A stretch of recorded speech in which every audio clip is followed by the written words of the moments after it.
In 2025, Riot killed one of the most highly anticipated releases of the year. Hytale had been in development for a decade. There were trailers, there was hype, there were millions of fans waiting. But literally overnight, employees were laid off, the studio was shut down, and Hytale was thought to be dead. But that wasn't the case. Thanks to one man's effort, Hytale was able to rise like a phoenix from a block of ashes, shake off the dirt, and find a way to thrive on its own 2 feet. This is the story of how Hytale went from a Minecraft mod to a gaming phenomenon, how 2 different companies nearly killed it for good, and how a community simply refused to let a good thing go. The tale of Hytale begins way back in the early 2010s, when a pair of Minecraft YouTubers named Collins-Laflamme and Philippe Touchette started to gain popularity. They were content creators and Minecraft modders. They would create custom maps and minigames, and then upload videos of themselves playing them onto YouTube.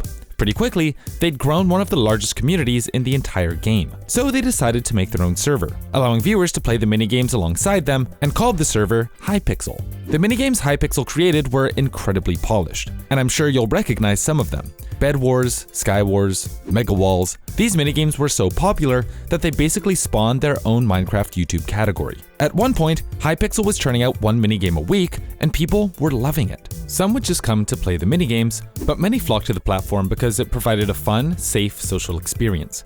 Whether you were getting on for half an hour or the entire night, it didn't really matter. Hypixel was a place where people could hang out with their friends and play some fun, casual games. I'm having fun.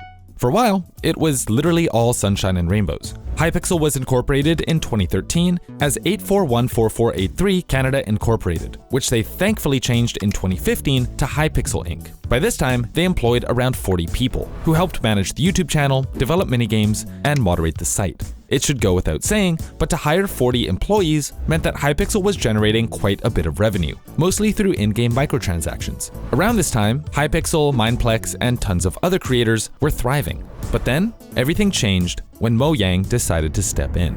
In 2014, Mojang did something that a lot of companies do. They changed their EULA. Basically, they edited the fine print of the terms and services, which had a huge impact on creators all around the world. This happens a lot not just in the video game industry, but in the healthcare industry too. Health insurance providers are really tricky with their fine print. There are stipulations, ambiguous phrases, and confusingly complex clauses. The whole thing can be almost impossible for common people like you and me to understand. Thankfully, there's a website for that. ZocDoc, the sponsor of today's video, is a free website that connects patients with healthcare professionals and helps you deal with all the nonsense in the middle. Unsure if you're covered for a certain medication? Check with ZocDoc. Confused as to whether you're in network or not? ZocDoc will confirm.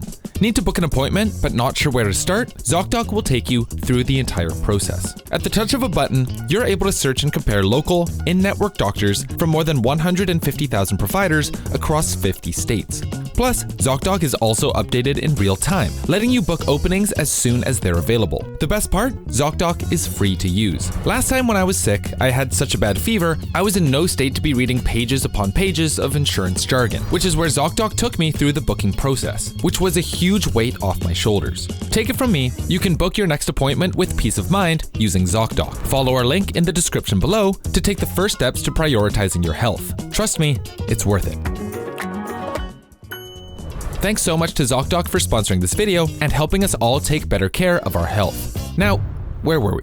Oh, Mojang. In 2014, Mojang changed their EULA, their end user license agreement, to include a rule that prevented any Minecraft server from monetizing things that would affect gameplay. Power-ups, gear, XP boosts, none of that would be allowed anymore. Monetization would henceforth be limited to cosmetics only. In other words, you couldn't spend $1 to get a cool new sword with buffed stats, but you could spend that same dollar to get a purely cosmetic hat. The most rewarding part was when he gave me my money.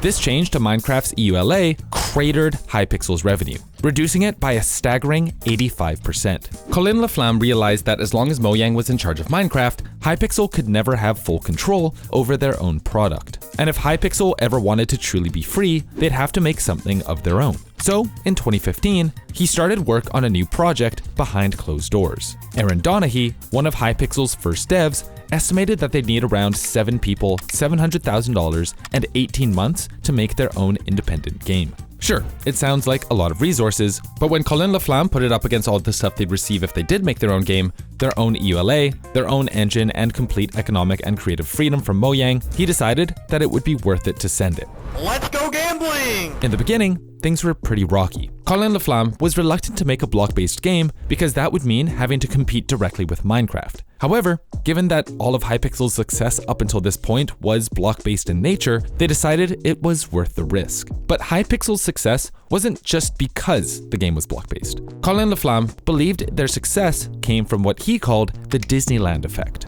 We actually looked a lot at Disneyland and how the park exists. If you think about the server, at the minute there's a main lobby, and then there's these different branches of a tree. It's not just the actual minigame experience itself that makes it popular, it's hanging out and being with your friends. People don't go to Disneyland for one single ride. They go for the experience of all the moving parts working together. The characters, the nostalgia, the people they get to share the magic with. This is the product Collins-Laflamme wanted to give fans. His game would have something for everyone. For the explorers, they would have a procedurally generated world with dungeons, monsters, and loot. For the gamers, there would be community servers and minigames just like Bed Wars or Ultra Hardcore. For the modders, the game would have tools to create entirely new minigames. In December 2018, nearly 3 years since they started the project in secret, the first trailer for Hypixel's new game finally released. It was going to be called Hytale.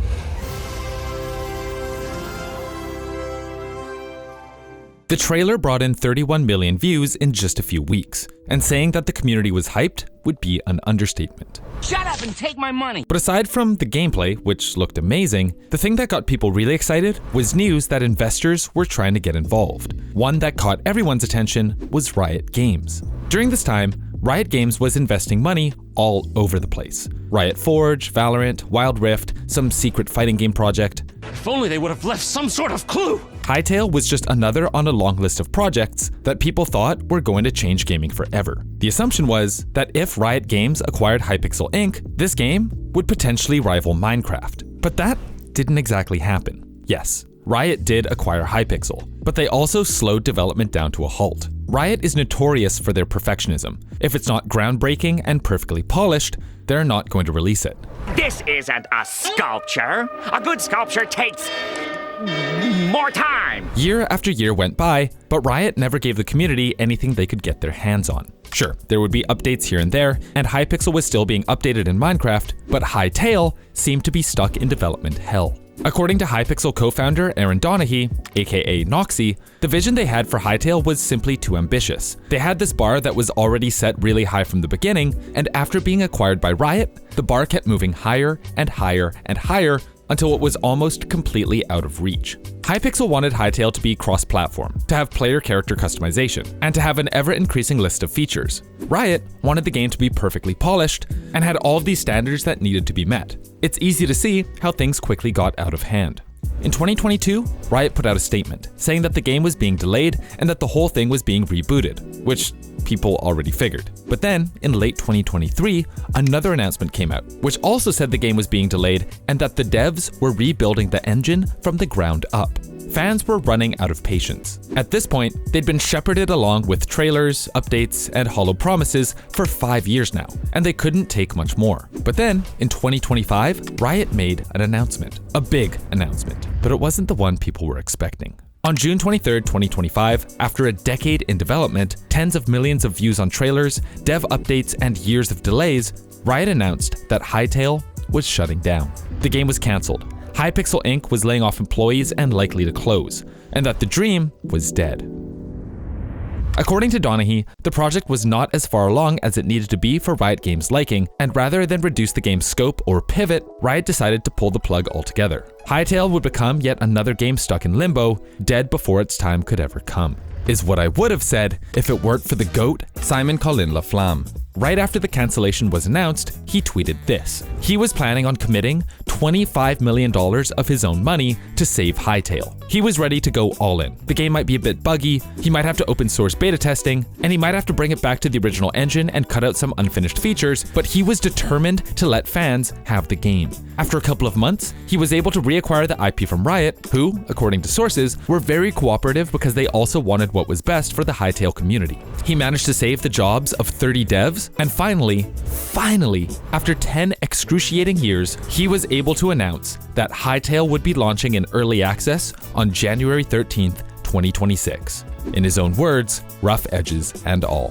What happened next was exactly what fans had dreamed of. Glorious success. Sandbox block-based building plus fantasy RPG exploration, combat, loot, an entire CurseForge category of community-made mods to play with. Hytale really delivered that Disneyland effect that people had been promised all those years ago. Sure, you could play the vanilla version, but you could also play Hytale as an MMO, a shooter, ranked competitive bed wars. With every passing day, more and more mods were spawning in for people to try out, just as the devs had envisioned. It may have taken 2 full company screw-ups, Mojang pulling the rug out from under them, and Riot holding them hostage, but the wait was well worth it. Hytale instantly became the most watched game on Twitch when it released in early access, and people were already calling it Riot's biggest fumble. The game's price tag was only $20, but accrued so many pre-orders that the next 2 years of development were funded off of pre-orders alone. And sure, there were, quote, rough edges and all. Woohoo! What the fuck just happened to me? Hytale launched with lots of bugs, some features that weren't implemented, but the community didn't really care that much. Because for the community, the most important thing was that the game was finally playable. It wasn't a dev update, or a trailer, or another announcement saying that the game was delayed. They could finally play the game they'd waited over a decade for. I don't know, I guess I remember when the first ever trailer came out about Hytale, so it's super strange right now that I'm actually sitting here playing this game. Doesn't feel real. I must be dreaming, actually. So what has the story of Hytale taught us? For one, it's important to listen to your fans and community. After all, they're the ones who are playing the games. Second, it's to never give up. The way Collins-Laflamme fought tooth and nail to save Hytale, spending millions of dollars of his own money just for the love of his community, is truly inspiring. And third, is that people just like to hang out. Not every game has to have a ranked mode, MMR, and a professional esport. Sometimes, gamers just want to be with their friends and walk around Disneyland. Put that all together, along with a great developer, a loyal community, and a decade in development, and maybe you could make the next Hytale.